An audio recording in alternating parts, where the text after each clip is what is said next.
Hi, I'm James. I'm a knee, foot and ankle specialist, and today I'm going to talk you through the key differences of the Hoka Mach 6 and the Hoka Clifton 9.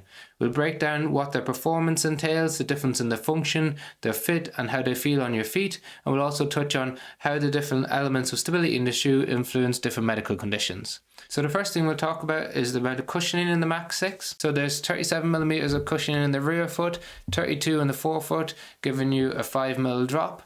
In contrast to that, in the Clifton 9, you've got 32mm of cushioning in the rear foot, 27 in the forefoot, giving you a 5mm drop. It comes in slightly heavier as well, about 249 grams in a men's size 9 US, in contrast to 235 grams in the same size in the Mach 6. So it's got more cushion in it and it's lighter, and that's mainly due to two reasons. One is that it's got a supercritical foam in the midsole as opposed to the CMUVA cushioning that you find in the Clifton 9. It also has a different upper, which we'll touch on later. But in terms of the cushioning, the supercritical foam is a performance cushioning in the Hoka range. So it's really bouncy, really snappy, really responsive. So when you apply weight to it, so that's through your initial contact during the gait cycle, it really wants to push you back, really wants to snap you forward. So it's a very, very responsive cushioning. The CMEVA cushioning in the Clifton 9 is also quite responsive, especially relative to some of the plush cushioning in the other shoes like the Hoka Bondi 8. But it doesn't give you as much snap or as much feedback as what you get in the Mach 6.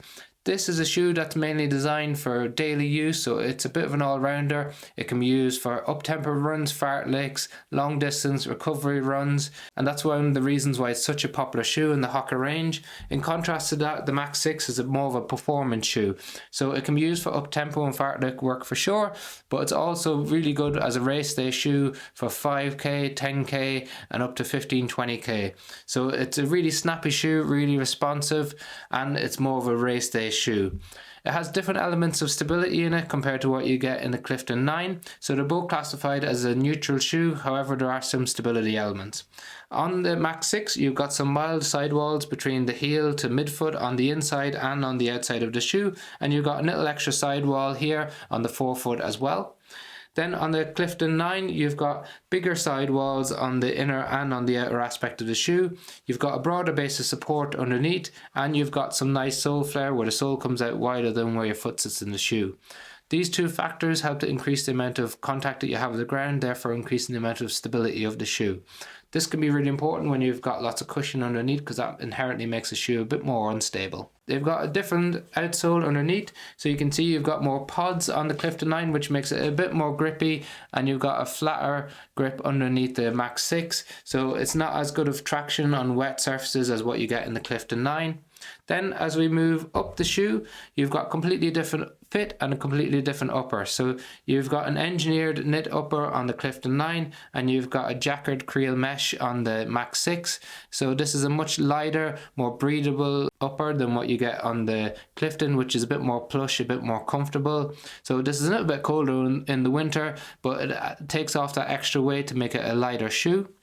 Then the fit and the toe box is something of note, especially with most of the Hoka shoes. So you've got a really tapered narrow fit in the Mach 6, and it's something to be aware of if you've got a wider foot. I've got a normal width foot, and so for instance in an Asics and a Brooks I don't need to get a wide version. However, in the Hoka I struggle with this one. I have to get the wide version of the Mach 6. In the Clifton 9 I can fit in comfortably in the normal size. However, it does taper a little bit, so those of you who are normal to wide might want a wider version, and those of you who have a wide foot will definitely want the wide version of the Clifton 9. They're typically true to size and length. You might find it a little bit snug initially in the Mach 6, but it stretches, so we've had no issues with the length of the shoe overall.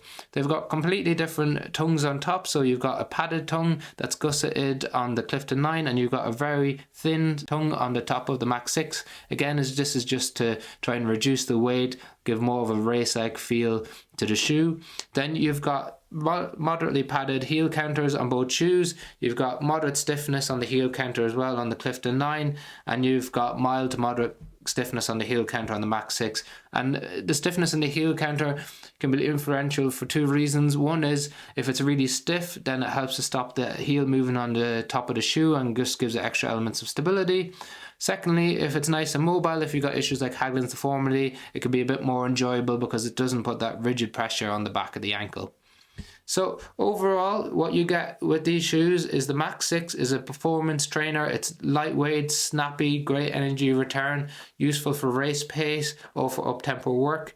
The Clifton 9 is an absolute workhorse, so it can do all different types of running, daily use, recovery runs, up-tempo, fartlek, long runs. It covers it all. It eats up the mileage, absolutely no issues. So they're both fantastic shoes, but they do completely different things. We've got links to both of them in the description below. If you purchase through the links, it helps fund the channel. If you opt not to, just liking, subscribing and sharing the video is really helpful for the channel. If you've got any questions on either shoe, please in the comment section below. I'm more than happy to answer, and thank you very much for watching.